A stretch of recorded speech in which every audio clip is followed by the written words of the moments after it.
Hey guys, thanks for checking out the My Career Path podcast. Today I have another awesome guest talking about his career as a veterinarian. And I think as a kid, most of us thought we wanted to be a veterinarian because who doesn't like working with pets, taking care of them, making sure that they're okay. So he talks about all the different careers and jobs that he's held throughout his life and how he worked to become a veterinarian, working on various animals all the way up to a tiger. So let's get into it.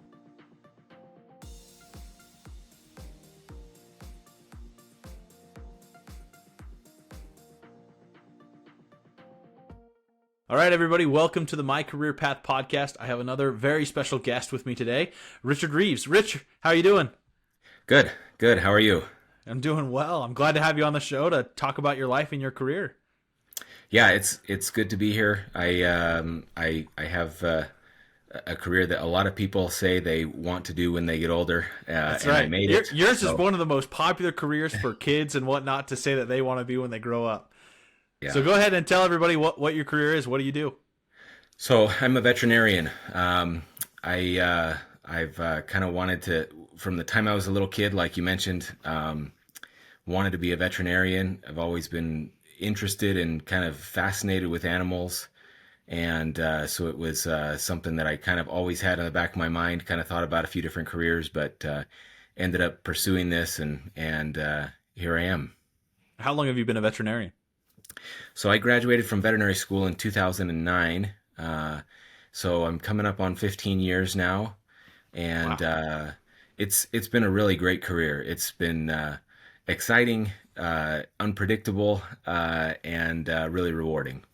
That's awesome. I mean, congratulations. 15 years is amazing. I can't even fathom. I mean, I've been working for, I don't know, 7 or 8 years now, and it's just like, wow, that's awesome. Yeah. So go ahead and tell us about kind of all the careers you've had in your life. What led you to becoming a veterinarian? What was probably the very first job you ever had? My career path has been kind of all over the place. Um, I I don't know if you want me to go through all the jobs that I've had because it's been a Oh, I lot. do. I want to. Yeah, let's go through Well, them. my very first job when I was 16, I worked at a wholesale nursery. So like potting plants, pulling weeds. People we would get orders from our boss, and we'd have to just go around. It was like a 5 acre yard that we would have to, maintain all the Huh. plants that were there, and it was it was a paycheck for me really at the time. I didn't have any interest in doing that long term, but it was a real steady job, really straightforward, and it fit well with my schedule. And I did that for about a year. Hmm. Um, I had a variety of different jobs leading up to veterinary school. I worked in a bakery. I worked as a screen printer making T-shirts. I worked as a security guard. I worked in construction. I worked, yeah, in as I got closer to veterinary school, I got a job at PetSmart. That was kind of my first job where I was working with animals. Hmm. And then after that, I worked in a research laboratory on campus where I was going to school. So it while I knew that job was going to be helpful for me to get into veterinary school, it was also convenience. I really liked being able to just go up to campus once, and I would go to school. I'd go to work when I finished with school, and then I would just Then go you're home done. in the evening Yeah. and be done. Um, all of those things were kind of leading up to school. I did work in an anatomy lab while I was in school. Um, I was involved in a handful of different research projects, and so for a year I was kind of a research assistant and got a stipend for that. And then after graduating from veterinary school, I worked in mixed animal. Well, the first job that I got out of veterinary school was my internship. Hmm. An internship is kind of like a optional thing that you can do after completing veterinary school. Okay. That just kind of it gives you an additional year to have some mentorship and kind of some additional guidance and instruction. I did that at a large animal practice in Salt Lake City. After that year, I worked down in the Phoenix area in a mixed animal practice. From there, I went to another practice, a small animal practice, and then about 6 years ago, left there, came here to my current practice where I've been and now I'm a partner, an owner of the practice. So, Awesome. again, from working at the bakery, frosting cakes and pulling weeds, all the way to ownership of To a owning your veterinary. own practice, yeah, being a partner in a practice, that's awesome. Yeah, Um, it's been a long road. so for veterinary school, do you have to get like a bachelor's degree or an associate degree before you go into that? How does that kind of work? Well, it's not required, but it takes about like most of the medical schools out there, dental school, med school, you have a number of prerequisites that have to be fulfilled before you can apply to go to the medical school. And veterinary school is the same way. You have to fulfill a number of core biology Hmm. and chemistry and physics classes, and um, by the time you've fulfilled all of those requirements, you're about 3 years in. And so most students will go ahead and do the additional uh, uh, general education requirements along the way and just fulfill their 4 year degree so that they've got a degree when they finish. Gotcha. I know a handful of people that did a 3 year track. They just did their prerequisites and went straight into veterinary school. It's Hmm. very doable. It's pretty grueling because, you don't have any social studies courses or art classes. It's all basic sciences and Yeah. high level science courses and math courses. And so it's pretty intense to do that 3 year study. But most students will get a 4 year degree prior to going to veterinary school. Gotcha. And do you have to apply to veterinary school and kind of get accepted and whatnot as well? Yeah, that's it's a pretty intensive process that is very competitive. Hmm. The I don't know the exact statistics today, but at the time that I was applying for veterinary school, um, for every six applicants, one would be accepted into veterinary school, Really? and that was pretty Wow. consistent across the country. Um, it probably ebbs and flows a little bit depending on which school you're looking at, but Hmm. and that's just of those who apply. Right. There's you do have to fulfill all the course requirements, but there's also like GPA requirements and work in the veterinary field requirements that have to be met for your application. So most students at the beginning of their senior year of undergraduate will put together their application. Again, when I did this, it was all on paper and you had to handwrite all of your essays and get all of your letters of recommendation. Now that's all digital. Hmm. So you get all of your information together, you submit all of that. There's a governing body here in the US that looks through all of those documents and the requirements to make sure that everything is set, and then basically you just click the boxes of which schools you want to apply to. Huh. Um, there's about there's about 30 schools in the U.S. There's a couple others that are outside of the U.S. that are also like accredited for U.S. students to go to, Hmm. and so they're kind of all over the country. There's a handful of states that don't have a veterinary school, but there's a number even that I know of that are kind of in the works here in the Wow. U.S. So it's a very not it's a grueling process to kind of get all your prerequisites and kind of go through all of that, and then you also have to apply and kind of get accepted again to another accredited university or education system Yeah. after your degree. Kind of wow. So you put all your application together, and then you send out all those applications, and then they send back letters that basically say you get an interview. Mm. So you don't So even even then get you're a not letter done. saying you made it. I mean, there are probably some students, if you have like a very stellar academic career, your chances of getting in are going to be higher because they want Uh, those top tier students in any program. But everybody still has to come and interview. So you go through an interview process after submitting all of your applications where you'll sit down with a few faculty members and they ask you a handful of questions about your career goals and your experiences from the past and what kind of brought you to the point at which you're applying for vet school. and then you get to wait even another couple of months till you finally find out if you've been picked, which Wow. um, I was pretty eager to kind of get on with life by this point in Hmm. my journey. I had finished my 4 year. Well, I was again about a semester away from graduating from college, and I had been interviewed at only. I had applied at four different schools. I only was interviewed at one school, and I finally heard back from them saying I'd been accepted, but I had already decided if I had not been accepted, I was going to go do something else. Uh, I that was was, gonna move on. That was way. yeah, that was me. There are a lot of Huh. people who will apply numerous times. The application process only happens once a year. So if you don't get Oh, accepted, you have to wait a whole nother year. And sheesh. um, at the time I applied, I was married and had one child. And so I was just kind of, I The didn't want to pressures sit. of life were starting to get to you.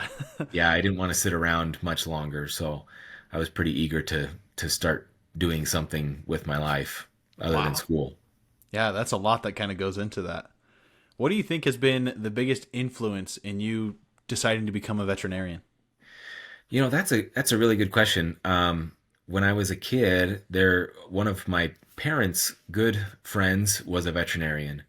His name's Russ Corbett. Great guy. He probably retired, I don't know, maybe 10 years ago or so. And he ran a very successful practice down in Southern California. And as often as I wanted to come by the clinic, he was always kind of welcoming, and I would just show up and kind of shadow him for like an entire summer. I did that, just following him around and asking him questions. And I remember one time before getting into vet school, calling him. It was like late on a weekend, and I was struggling to get through physics or organic chemistry, one of my undergraduate courses, and I was Classic just, OChem, yeah. yeah, I was like, Russ, I can't do this anymore. I'm dying here. And he just, tried to reassure me that everything's going to be okay and keep going, keep working hard, you'll get it. And sure enough, I did. The other person that I'd say was instrumental for me was my wife, Nikki. She has put in as many long hours as I have and late nights trying to help me study for exams, supporting me when we were trying to live on a student budget, just Yeah. not making any money, trying to raise a young family, and has always been a real positive influence on me to keep working hard and keep trying. That's awesome. It's awesome to have those people and influences in your life, and I think it's critical to have those relationships. I really do, especially for anyone looking at any career. Knowing people that are successful that can kind of help you, inspire you to keep going, I think that's super important. Yeah, I think with Russ, I was able to kind of see, to a degree, see myself in him, see what he was doing, and say, yeah, this is possible. Hmm. I can see myself stepping into this role, and so yeah, I agree with you completely on that. Awesome. What does kind of a normal day look like for you? Like, what was your day to day looking like as a veterinarian, owner Yeah. of a practice, What was that? as a partner of a practice? Oh, What does that yeah, look like? yeah. As a partner, I kind of wear a couple of different hats, Hmm. but maybe first I'll kind of just go through as a general, as a veterinarian, Sure. what are the responsibilities that you have? Similar to a lot of other medical fields, I work in a small hospital. Hmm. It's a private practice, so we make all of our own decisions in house regarding patient care and how we run things and how we operate. But I probably had on an average day, I'll probably see about 10 or 15 different appointments, patients that are sick, they've got some medical issue that they're trying to deal with. I'll usually do a handful of surgeries as well. Um, we do a lot of different diagnostic testing in house. In the human medical field, a lot of times your doctor says, "Oh yeah, you need all these different tests. Go somewhere else, and they'll get those done for you." Yeah. In the veterinary clinic, a lot of that is done right there in our own hospital. Sometimes we do have to send pets to other places, but we're doing diagnostic testing. We're Hmm. interpreting radiographs and looking at blood work and prescribing medications and following up with clients, following up with them to find out how the pets are doing. Right. Um, the as a partner, as an owner, this happened today by chance. My partner says, "Hey, do you have a couple minutes? We got to sit down and chat about something." And there's some um, human resource issue that we need to address. That is, somebody's upset with someone else. Somebody said something that someone didn't like. An angry client came in, and they really want to talk to one of us to kind of resolve this issue. Um, we do have an office manager, so for our management team. Sometimes you'll have numerous veterinarians in one practice. Right now, our practice consists of 2 veterinarians, and we have an office manager who helps to take care of a lot of the managerial stuff, Yeah, the they do a lot of the planning, the parts of scheduling. running the business that we Hmm. don't really want to take care of, or we're not really trained in. But most of my day to day is spent talking with clients, um, figuring out what's going on with their pet, and then trying to figure out how to fix whatever's going on. Awesome. What do you remember about the training to kind of be a veterinarian, whether that be in the school or just kind of in the field? Yeah, like I mentioned, I finished school almost 15 years ago now. And while I know that the education models have shifted, I talk a little bit with some of the people that are still in veterinary education every day. I have a lot of contacts at the university, and um, the there is such a vast amount of stuff that you have to know. It's everybody, uses that analogy of trying to drink from a fire hose.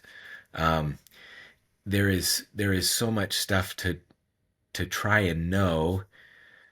There's no way that you could just memorize all of it. Hmm. Um, Maybe there's some people that can do that, but the most important thing that I got from veterinary school was learning how to learn, learning how to find out the information that I need.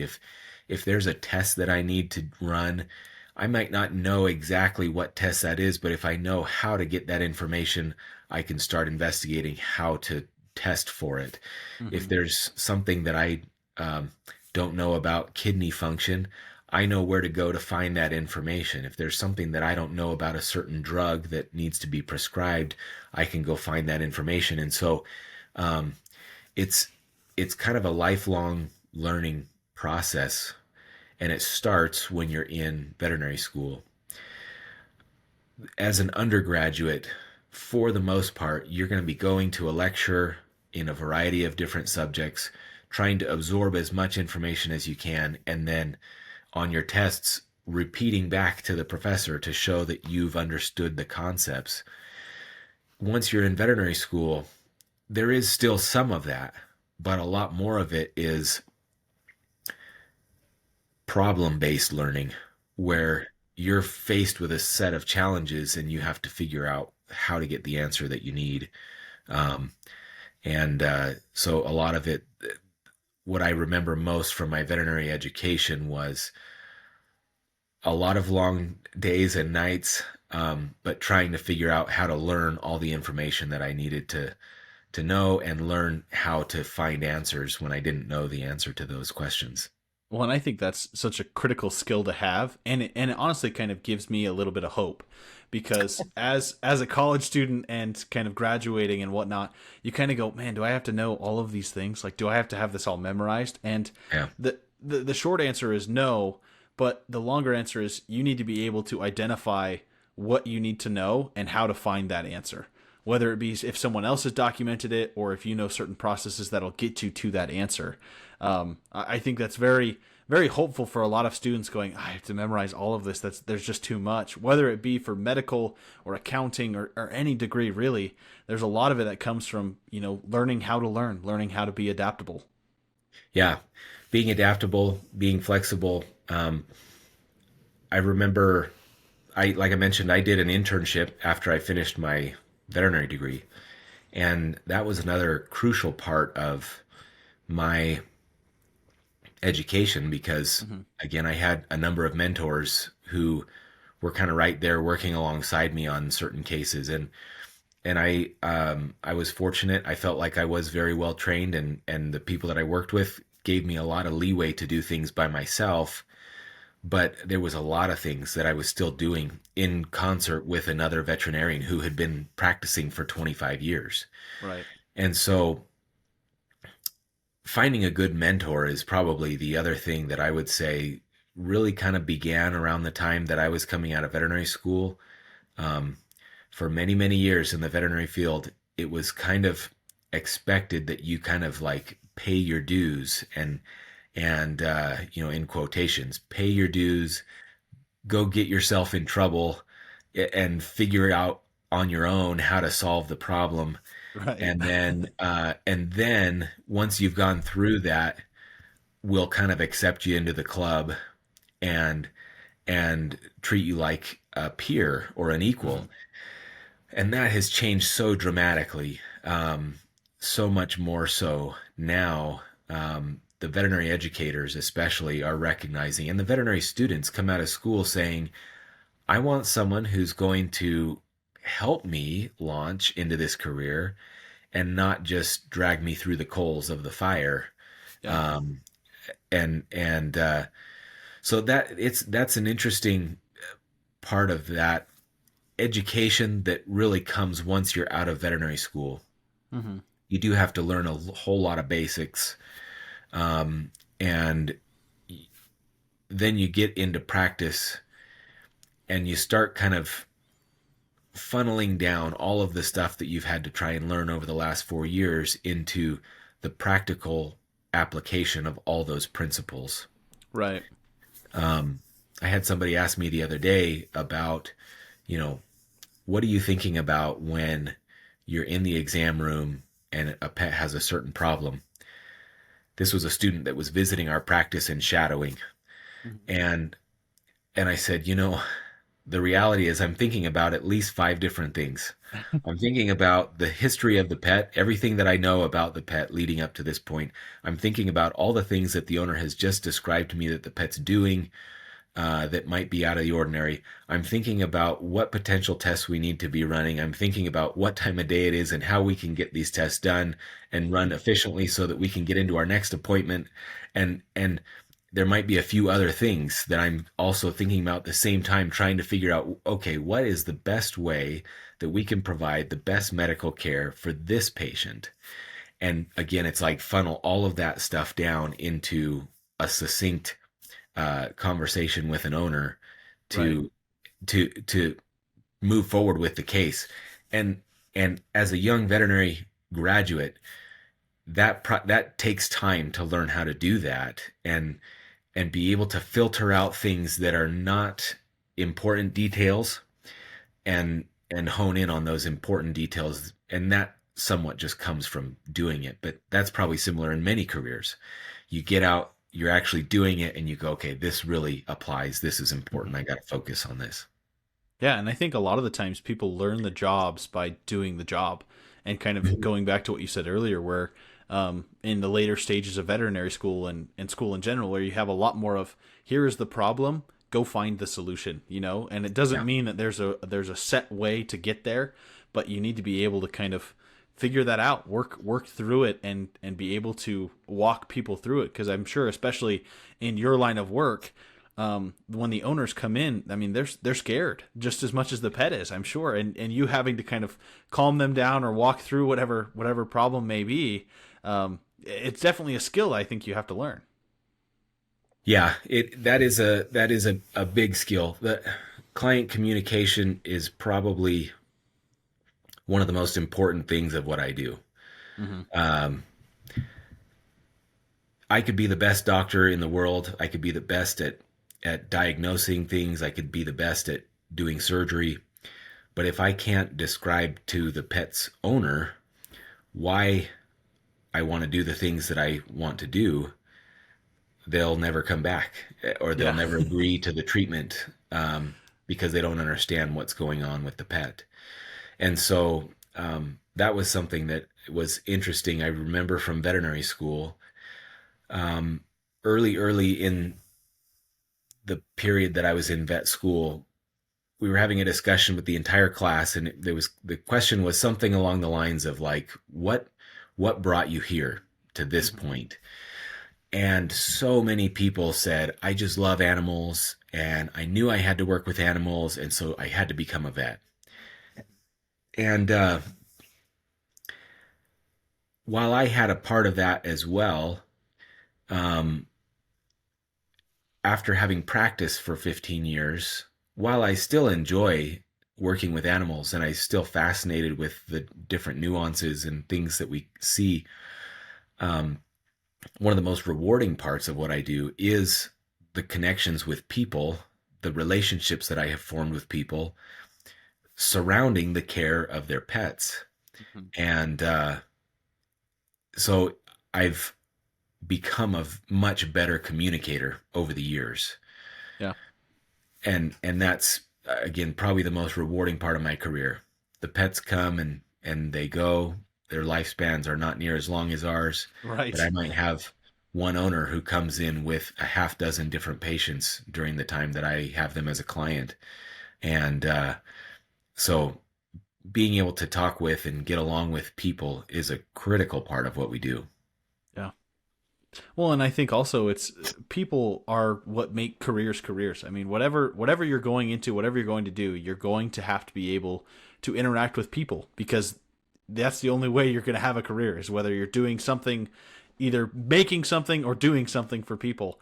And being able to communicate is difficult, and it's a skill that you have to work at and think on, and so I think that's incredibly rewarding too. That you get to see the happiest as well as probably some of the lowest points for some owners, and you get Yeah. to be there for that. Yeah, that is true. That kind of brings up a topic that a lot of people don't like to talk about, but we are there. Some of the greatest and most rewarding, not most rewarding, but like kind of funnest parts are when someone comes in with a new pet, a new Yeah, puppy, a new kitten, something that they've just acquired and they're so excited about them and they're young and healthy and everything is yeah, kind of great at that point.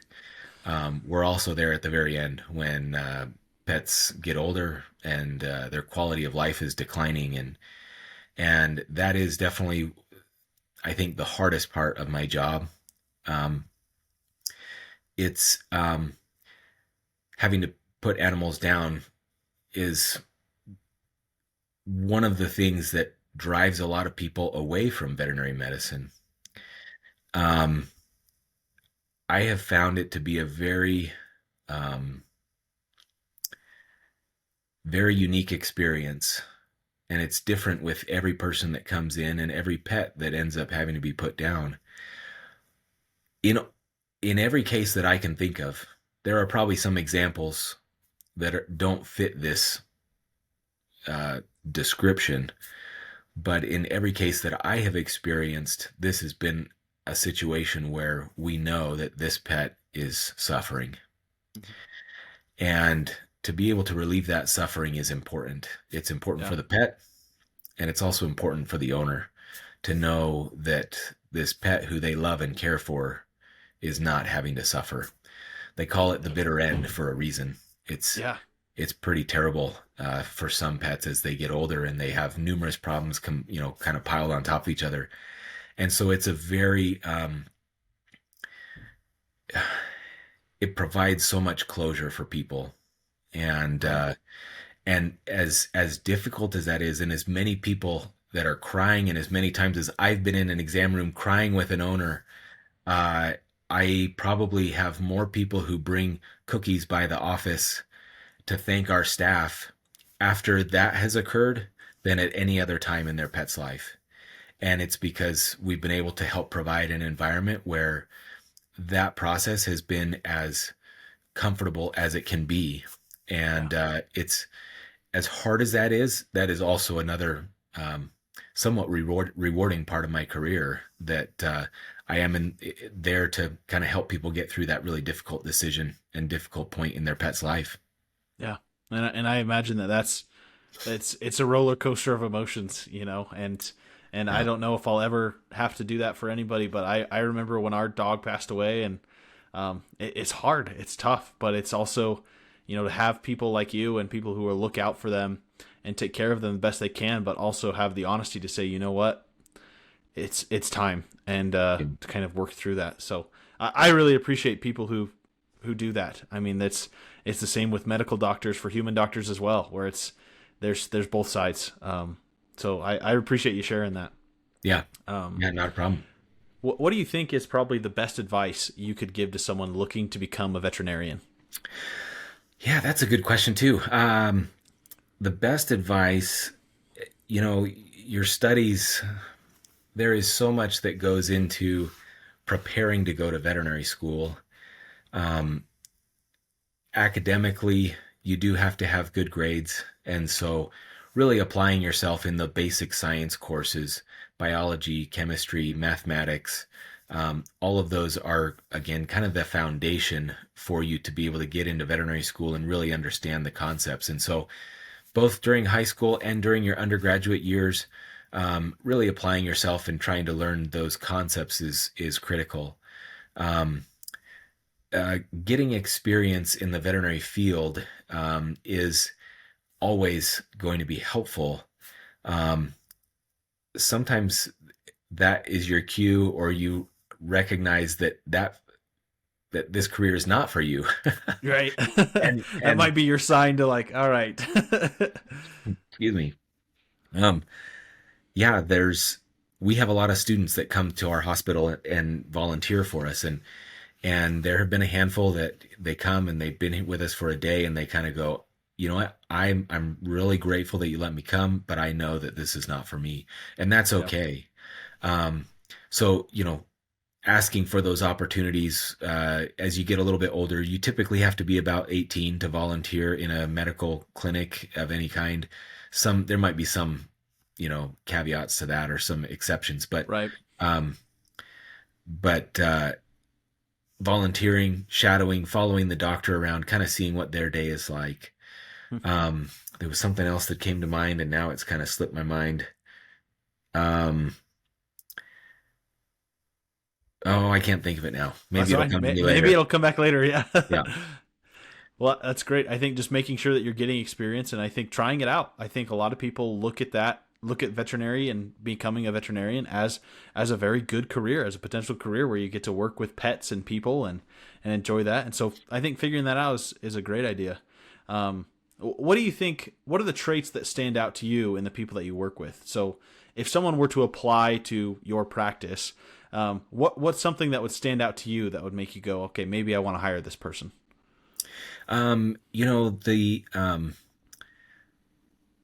The ability to learn new things is critical. If somebody came out of school and was like, I don't know how to do this surgery, I don't know how to do that surgery, I don't know how to do this test, I don't know how to do that test, like I can teach you how to do all those things. Mm-hmm. Um, a willingness to learn is probably at the top of the list. Being able to find a way to overcome, maybe it's shame or fear of saying, I don't know how to do this. I've never done this before. Um, we see that in our field all the time. I mean, whether it's my assistants or my technicians who are helping me get work done, or new veterinarians coming out of school. And there is not, like I said, I think that this dynamic has changed in the last 20 years. Um, there is not any requirement for someone to come out of school knowing how to do everything that we do. Right. Um, Having a good attitude is probably also right up there with a willingness to learn. Um, Whether you're working with staff, whether you're working with other doctors, whether you're working with specialists at other hospitals, clients, angry clients, or just other members of your community. Again, communication is paramount, and your ability to get through some of those difficult conversations that have to be made, explaining to someone that to fix things that it's going to cost $1,000 or $10,000 to go have this surgery done. Yeah. These are conversations that occasionally you get to have as a veterinarian, and so having a good set of communication skills is really helpful. And um, um, that can be sometimes kind of paralyzing. People get into these situations and go, "Oh, I don't know how to tell somebody that this is what we need to do," and um, I don't know of a good way to practice that necessarily. Yeah. But having some good communication skills, absolutely, a willingness to learn, um, and those would probably be my top two for sure. Awesome. Awesome. I really appreciate that.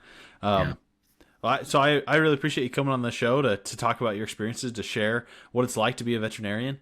yeah, I do have a couple of maybe odd questions for you, and I'm hoping okay, they're a little humorous. What yeah, what go has for it. been kind of the weirdest patient that you've seen, whether it be a strange Ooh, animal or a strange case? yeah. Um, so not the place where I'm practicing now, but my last job.